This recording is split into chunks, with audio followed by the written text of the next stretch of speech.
Assalamualaikum warahmatullahi wabarakatuh.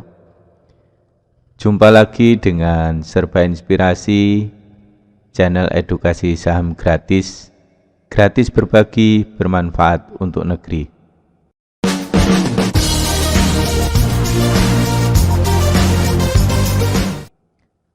Apa kabar rekan-rekan? Mudah-mudahan kita semua dalam keadaan sehat ya. Jadi pada kesempatan malam hari ini Serba Inspirasi ingin membahas satu saham ya. Jadi di depan kita sudah ada sahamnya Sritek ya, atau Sri Rezeki Isman Tbk ya. Dalam 1 bulan terakhir, bahkan ini mulai dari awal 2021, saham ini mengalami downtrend teman-teman ya. Sempat menunjukkan tanda-tanda rebound, tapi akhirnya saham ini juga tidak mampu untuk rebound. Dan ada beberapa hal yang saat ini sedang terjadi ya. Jadi saham ini atau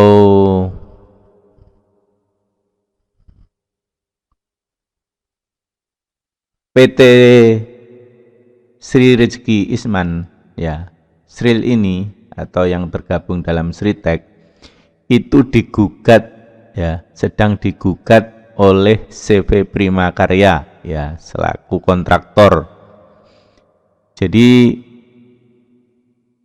pada 19 April ya, pada 19 April 2021 kemarin CV Prima Karya mengajukan gugatan PKPU ya untuk Sritek di Pengadilan Negeri Semarang ya. Jadi kita tunggu teman-teman ya, kita tunggu seperti apa nanti endingnya ya, perlawanan hukumnya dari Sritek. Namun yang menjadi kegelisahan lagi ya, kekhawatiran lagi, itu saat ini ya, Sritek mengeluhkan sulitnya proses perpanjangan sindikasi ya, atau perpanjangan kredit ya. Jadi pada bulan Maret kemarin itu tertunda ya, itu tertunda. November awalnya itu perusahaan mengajukan November 2020, kemudian tertunda hingga Maret 2021. Pada tanggal 19 Maret 2021 ya, yang seharusnya menjadi tanggal di mana penandatanganan perpanjangan sindikasi, itu pun masih tertunda teman-teman ya, itu pun masih tertunda. Jadi hal ini menyebabkan kekhawatiran ya, menyebabkan kekhawatiran operasional dari Sritek tersebut. Nah, dari segi teknikal itu sedikit ya. Jadi informasi ini saya dapat dari Kontan ya, dari Kontan. Nah, secara teknikal ini saham akan menguji support di daerah sini teman-teman ya, di daerah 142. Kalau 142 ini nanti dijebol ya, dia akan ke sini teman-teman ya, akan ke 114. Jadi apa yang mesti dilakukan pada saham ini ya, apabila teman-teman belum punya ya sebaiknya ditahan dulu ya untuk melakukan pembelian ya, ditahan dulu untuk melakukan pembelian, karena pada tahun 2020 ya dividennya juga masih terbilang kecil ya, 0,63% itu secara dividen yieldnya. Jadi apa yang dilakukan apabila sudah mempunyai saham ini ya, kalau sudah mempunyai saham ini dan niatnya memang mau jangka panjang ya, silahkan siapkan dana saja untuk AVG down ya, di dua titik ini teman-teman. Ya, di dua titik ini 142 sama 114 ya. 142 atau 114 dan 114. Jadi Avogadro-nya dibagi dua. Skenarionya kalau kedua ini nanti bisa ketembus ke bawah ya, bisa dijebol supportnya ini, nanti kemungkinan dia akan 14 ini turun sedikit ya, turun sedikit untuk mengambil stop loss-nya ya, untuk mengambil stop loss-nya para trader, kemudian saham ini akan ditarik naik ya. Karena kalau kita lihat ya, harga ini cenderung menjauh dari MA20 teman-teman ya, cenderung menjauh. Jadi ini mencerminkan saham ini sedang downtrend kuat ya. Walaupun nanti ya akan ada pembalikan ya, akan ada pembalikan, namun selama saham harga ini belum bisa nembus di atas MA20 ya, itu juga mungkin masih pantulan-pantulan saja. Karena memang secara teorinya tidak ada saham yang terus turun. Dia pasti akan beberapa kali melakukan pembalikan. Contoh ya, contoh yang misalkan kayak gini.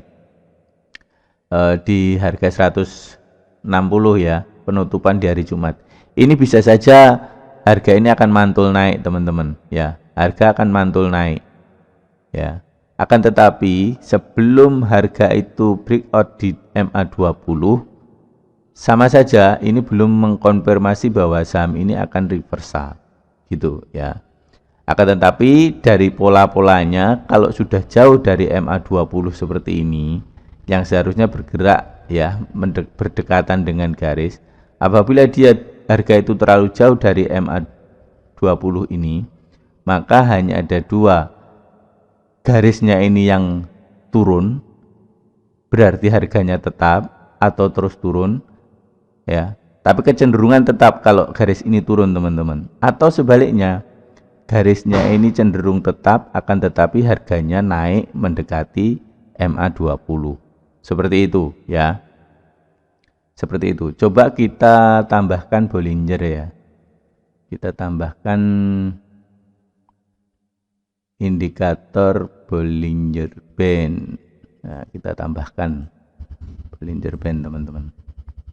Nah ya, seperti ini. Jadi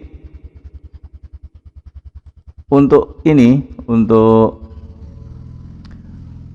harga ya, harga ini begitu keluar dari Bollinger Band dia akan kembali ke atas. Nah, dari sini bisa kita lihat pola sebelumnya juga teman-teman ya. Begitu harga ini jauh dari MA20 ya, ini begitu harga itu jauh dari MA20, maka harga akan mantul naik teman-teman ya. Maka harga akan mantul naik mendekati garis MA20 gitu ya. Sama dengan ini, sama dengan pola kenaikan ini. Apabila harga itu naik jauh dari garis MA20, maka hanya ada dua skenarionya. Garis MA20-nya yang naik mendekati harga yang terjadi, dan itu artinya harga konsolidasi, atau sebaliknya harga yang turun dan garis ini akan konsolidasi. Gitu teman-teman ya. Jadi polanya sama. Begitu harga jauh dari MA20 maka dia akan terjadi pantulan. Begitu harganya jauh dari MA20 dia akan terjadi pantulan. Dan begitu juga sebaliknya ini ya. Dan begitu juga ini. Ada kemungkinan besok ya, 1-2 hari atau seminggu ke depan itu akan ada pantulan naik ya, gitu. Cuman karena ada sentimen negatif itu, ada kemungkinan nanti ya seandainya pun mantul dia akan terus melanjutkan downtrendnya gitu ya. Jadi skenarionya apabila rekan-rekan sudah punya saham ini, apalagi AVG-nya sudah di atas ini ya, di daerah atas ini ya, di daerah sini, ya silakan siapkan dananya untuk Avegedon di antara 142 dan 114. Gitu ya teman-teman ya. Itu sekilas terkait dengan saham SRIL. Mudah-mudahan bisa menjadi gambaran ya, karena kecenderungan dalam 4 bulan ini harga ini cenderung downtrend. Ya bisa nggak bisa ya, tidak bisa kita pungkiri bagi teman-teman yang swing trade ya, ini sudah mulai lihat-lihat news ya, lihat-lihat chart, kenapa ini saham kok downtrend dan turun terus. Mudah-mudahan bermanfaat ya. Terima kasih. Wassalamualaikum warahmatullahi wabarakatuh.